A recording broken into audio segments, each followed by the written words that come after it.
Hello everyone, welcome back to the channel. I'm Tom Worth Jr. and we're going to talk about Paris in the 1200s today. We saw the return yesterday of the Crown of Thorns to Notre Dame. It was in a reliquary up in, it's been in Notre Dame since the 1800s. It's been in Paris since the 1200s, and this is purportedly the crown of thorns placed on Jesus' head before he was crucified. This was a big deal, and it was first considered, the crown of thorns around 400. That's the earliest documentation we have of that being so. It found its way from Jerusalem to Constantinople, and that's where it stayed through the centuries as Constantinople was built as the new Roman capital. Rome itself was getting a little rough with the barbarians always attacking, so they moved east to Constantinople, which is in present-day Turkey. You may know it as Istanbul, and it's still a big, important city. And it was back then, and it was the richest city. And they had the Crown of Thorns, and pilgrims would come to see it from all over, Christians from everywhere. And they got in some debt with the Venetians, and they sold the Crown of Thorns to King Louis IX of France, Saint Louis. Louis IX, is the only king of France to be canonized, to become a saint. And they've got a lot of kings, and they had a lot of influence with the church, but he's the only one to actually be a saint. And he was the king from 1226 to 1270, a long time. And his dad was 3 years before him, and then his grandfather was for 40 or so years before that, and he was Philippe Auguste, Philip the Great. So whenever you have these kings with really long reigns, multiple decades, and especially a couple right in a row like that, except for Louis's dad, Louis VIII, only for 3 years, that's when you see empires really making some hay. And that certainly happened with France. France, by some accounts, reached its pinnacle under Louis IX as far as influence, military power, food production, all sorts of stuff, culture. Louis IX had a lot to do with that, and there is a reason why they said he was the saint even back when he was still around. He was just saintlier than other kings had been. He still did terrible things, like all kings do, but by the standards of the day, he really was a saint. He took the half of the entire output of France. It wasn't, Philip Auguste was the first one to call himself the King of France, so it was kind of a new concept. But Louis IX, he took half of the national output of his kingdom, half of his kingdom's output in an entire year, and gave it to the Emperor of Constantinople, Baldwin II, for the Crown of Thorns. And actually gave it to the Venetian who held the Crown of Thorns because Constantinople guy was in such a bad way. So he paid his debt. He came home, or the Crown of Thorns made its way back to France, made its way back to Paris, and it's a huge deal. It was a huge tourist attraction in Constantinople, and Venice was going to make it a huge tourist attraction. They had a lot of loot from sacking Constantinople, and Louis IX thought, you know what, this would really legitimize us as the number one kingdom in Christendom, and it did. And he built Sainte Chapelle on the Ile de la Cité, the little island in the Seine. Here you can see it on this map from actually just a few years before Louis became king. This is called the map of Philip the Great, or the map of Philippe Auguste. It was attributed to around 1223, and you can see the wall there. I've got the wall in brown. I just did my own. You can see I'm no artist, but I've I've circled. So this would be the heart of Paris, and in the middle there, where you see the green and the kind of yellowish, bluish, and that's the Ile de la Cité. That's the little bitty island in the middle of the Seine, and that's where Notre Dame is in green on the right of the island, and Louis IX, Saint Louis, built Sainte Chapelle. That's the one that's in yellow. And you can see the brown was the wall of the whole city. So that was the walled city of Paris in 1223. You can see it doesn't encompass much. It encompasses the Ile, and it goes out to the Louvre, which was just the royal palace. That's over on the far left, just on the outskirts of the wall there in the dark blue. It was basically just a castle-looking thing, just like any medieval castle you would see. With some turrets and really tall walls, and it had a moat around it. It was only later that it was greatly expanded, and then later after that was it turned into the museum that you see there now.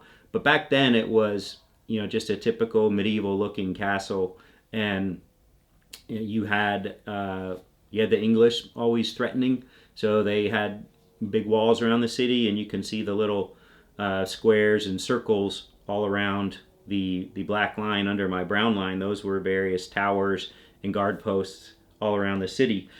So this would be how Paris looked, Paris proper, when Louis IX took over in 1226. And then you see down off of the island, so a little south of the island. This would be, if you've, I know a lot of you have maybe been to Paris. You've been to the Latin Quarter, where the University of Paris is, where the Sorbonne is, which is part of that University of Paris system, which dates back to just prior to this time. This Sorbonne itself would be during the early part of Louis's reign, I believe. But basically, you had a Notre Dame educational, a Notre Dame schools grouping, and that was not right there on the island. It was just off the island. So you'd go across the bridge there, and that road is still there. That main road running north and south from the island down to the red circle where the Sorbonne is. That's the Rue Saint-Jacques, and that was there then, and that's still there now, and it's a big road. It's just so cool because it's just, a lot of these roads are still there, and you can see, if you've heard the Camino Santiago, the symbol for that is a seashell, and that is there on this road. You'll see it imprinted or inserted into the sidewalk. That was the pilgrimage route even back then. If you were heading out from Paris, you would just head out that road and just look for yourselves, I guess. Eventually you'd run out of road. There weren't a lot of real roads. There's a lot of mud in Paris back then, and it smelled awful. And you had the open sewage everywhere. You had people butchering meat. You had just human and animal waste everywhere. It would have just been a god-awful place, smells-wise, filth-wise, disease-wise. The students had come to the new University of Paris to learn, and the king, Philippe II, and Louis IX, they were big sponsors of the university there. They wanted Paris to be a center of education, and they made it be that way. One of the ways they did it is they said the students there were not subject to the laws of the king, to the laws of Paris. They were subject to the laws of the church. And so you had these students, and they might enter the university around 13 or 14 years old, and they might stay for 5 or 6 years, 5 or 6 years or longer. And they could get pretty unruly. And they were a real kind of scourge of the town sometimes with how wild they were. They didn't have to follow the rules of the town. They just answered to the church superiors.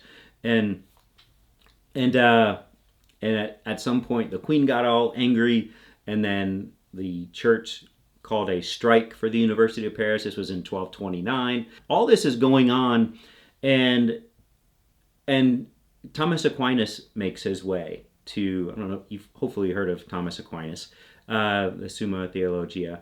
He was one of the great minds in the Catholic Church. He was from Italy, from Aquino in Italy, and wanted to get away from his rich family. They wanted him to be the head of a monastery there, Monte Cassino, in Italy. And Monte Cassino is famous for a big World War II battle where the Allies bombed it and just reduced it to rubble. They said they were going to do it. There were Nazis up there, and they hated to do it. The Nazis never bombed it out, but the Allies did, and they had to do it. I mean, the Nazis weren't good guys, obviously. They could have just left and surrendered and not forced the bombing of it.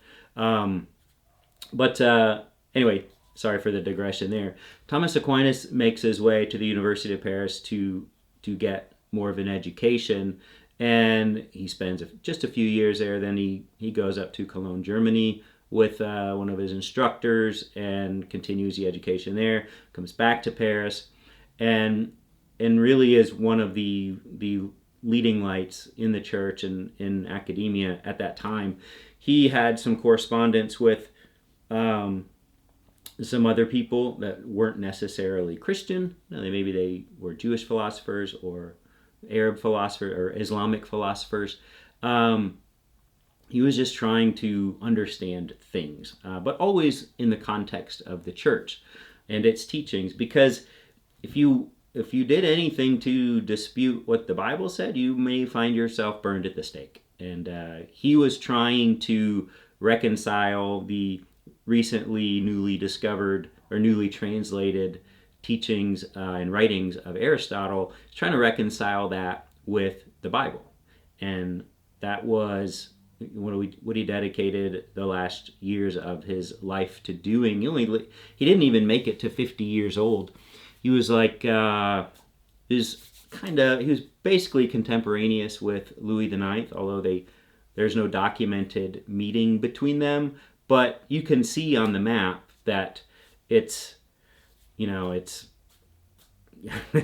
a big place. So surely they would have brushed up against each other, you would think. I don't know, though. Louis IX was off a lot. He was on crusades. He was fighting wars. He was running a kingdom. He was visiting places around the kingdom. So it wasn't like he was just hanging out in the palace all the time. He was out and about. So that's what we're dealing with Paris in the mid 1200s. You have all this stuff going on, all these famous people, all these things being established, the university system. Notre Dame itself was completed just as Thomas Aquinas was getting there. It had been started in the 1100s and was largely completed in the mid 1200s, although they would continue touching it up for centuries. The two main towers that you see on the front of it, the facade, those were completed right when Thomas Aquinas was arriving, or just before his arrival. So it would have looked like that from the front. Each of the two towers took 15, 20 years to complete or so. Combined, it was around 1220 to 1250 that those towers were constructed. So it's right when Louis IX takes over and is in the early, the first half of his reign, and right when Thomas Aquinas was born, that's when they were started. And then when he got there, that's around when they had just or were being completed. So that's what they would see. And then you can see where Sainte Chapelle is. It's a little ways away. It's not a giant island, but it's a walk. It's some blocks away. That's where Sainte Chapelle was built just to house the Crown of Thorns. That, if you've ever been to Sainte Chapelle, it's a magnificent structure. It's not huge, but it's just glorious inside.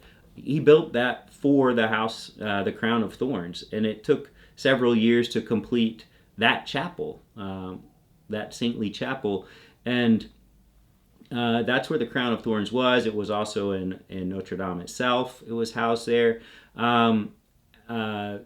Notre Dame itself, if you've ever seen that giant coronation painting of Napoleon, that coronation setting was in Notre Dame as well. And after the French Revolution, the Crown of Thorns was moved around because we've talked before about the anti-religious fervor of the French people during the Revolution and after the Revolution. They had to keep the Crown of Thorns safe for a while. They moved it out for a bit, and then they brought it back and kept it in Notre Dame itself. They put it in a reliquary to kind of protect it, and they put it in the rooster up at the top. That's the national symbol of France, the rooster. They put it at the top of the church there, but they display it. I don't know, like once a week or something like that. And then they just returned the Crown of Thorns to Notre Dame. They rescued it. They found it. They rescued it back in 2019. It survived because it was in its protective casing. And they took it out, and now they've returned it yesterday, Friday, the 13th. And I just think that, all of this going back to the 1100s when Notre Dame was constructed, by this 40-year ruler of France, even before him, and taking over 100 years to build, and yet another 40-year ruler of France, 40-something-year ruler, and then, another 700-800 years goes by, and here we are still putting it back. I do believe in this stuff. I do believe in Jesus's resurrection and some of the reliquary that can be attributed to him.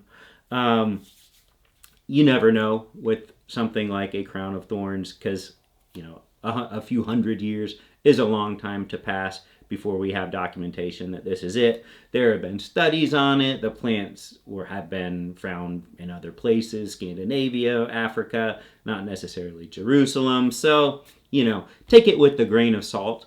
But the belief in it was real. It was real enough for the most powerful monarch in Europe to hand over half of the annual output of his entire kingdom for this thing. It's small, right?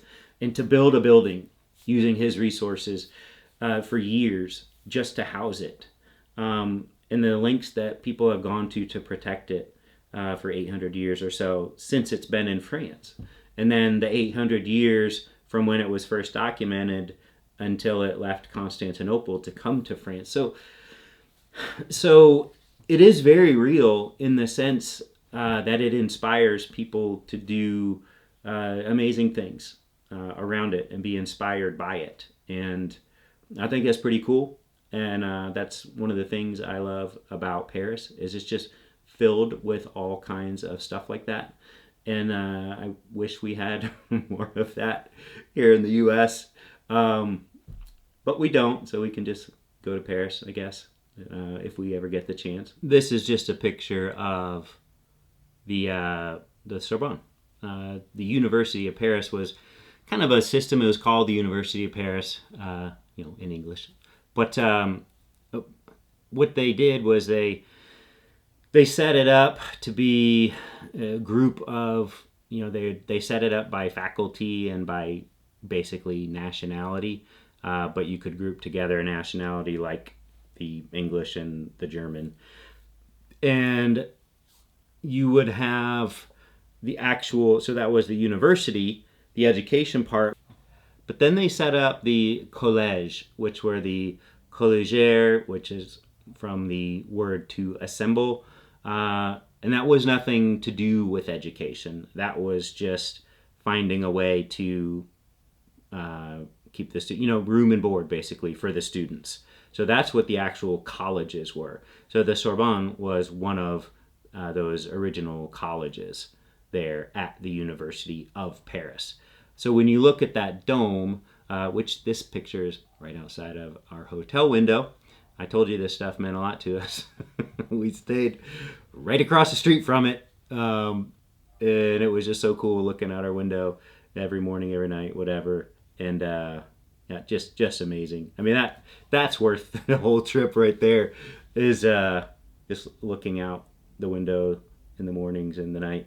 Um, it was just a place to house them, and that's really back then the difference between a college and a university. We kind of melded it together now, where they kind of mean the same thing, but back then they were just the boarding houses for the students, and it would keep you, uh, whether it was whether your same major, your same focus, whether it's arts or science or whatever it might be, and then by nationality. So that's what those were set up by. So that's the Sorbonne.